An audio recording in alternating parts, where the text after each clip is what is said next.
Bonjour mes amis, je vous communique un extrait de l'un de mes dialogues réguliers avec notre frère de lumière Sandalphon, ayant pour thème la force de la pensée. Parlons, ma douce amie, d'un sujet intéressant, la force de la pensée qui vous fait à tous, ou presque, défaut. Je vais te donner ma définition de ce que j'entends par la force de la pensée. Acquérir, détenir la force de la pensée devrait être le tout premier travail à réaliser par chaque individu, et ce, dès le plus jeune âge. Car comment vaincre, comment grandir en parfait équilibre, comment surmonter tous les obstacles, comment s'acheminer sans faiblir ni sans faillir vers sa destinée, comment trouver sa place dans la société, comment être soi dans un monde où tout vous déshumanise, comment, enfin, être heureux, en paix, dans la joie et l'amour, sans avoir cette qualité. Je pourrais continuer toute une liste de comment.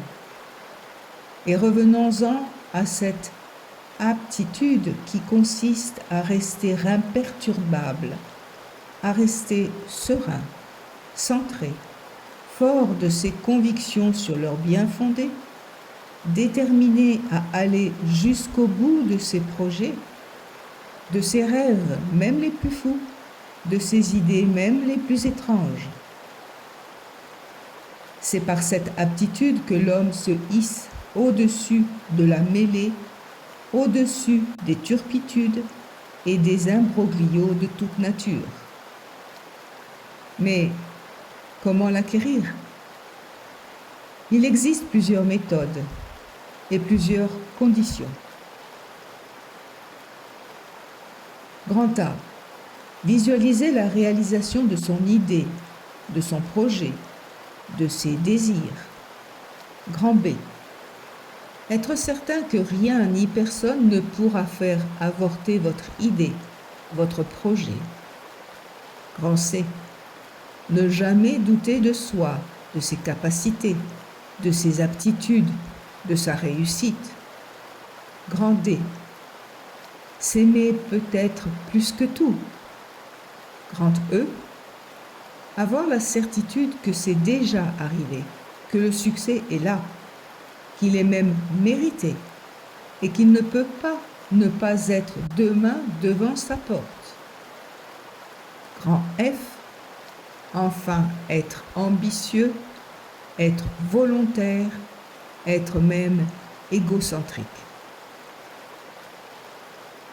Maintenant, il est certain que vous ne réussirez pas tout de suite à obtenir autant de certitude et d'assurance, car vous avez pris l'habitude de douter de tout, de vous, de ce qui vous est dit, de ce que vous voyez, de l'évidence même de tout ce qui vous entoure, faisant ainsi de vous tous, ou presque, des êtres ramollis, malléables et tristes, car sans vie, sans ambition, sans projet et sans envie de se dépasser, de se surpasser.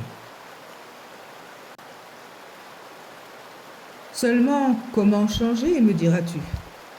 Oui, Sandalphon, je t'écoute. Quelle est ta recette? Ma recette est de vous recentrer, de cesser de t'encourir, de prendre un peu de recul avec votre vie effrénée et de vous interroger sur ce qui est réellement prioritaire, afin de ne vous consacrer qu'à ce qui vous donnera la force de caractère qui vous manque pour vous réaliser.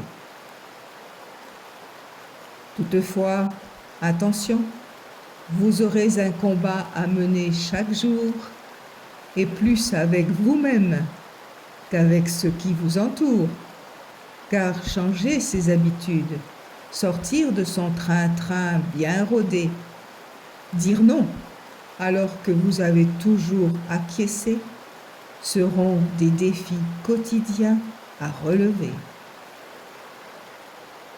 Enfin, rien ne vous empêche d'essayer et rien ne vous empêchera de réussir si vous avez la force de penser, d'y croire et de le vouloir. Rappelez-vous, je veux, je peux, n'est-ce pas ?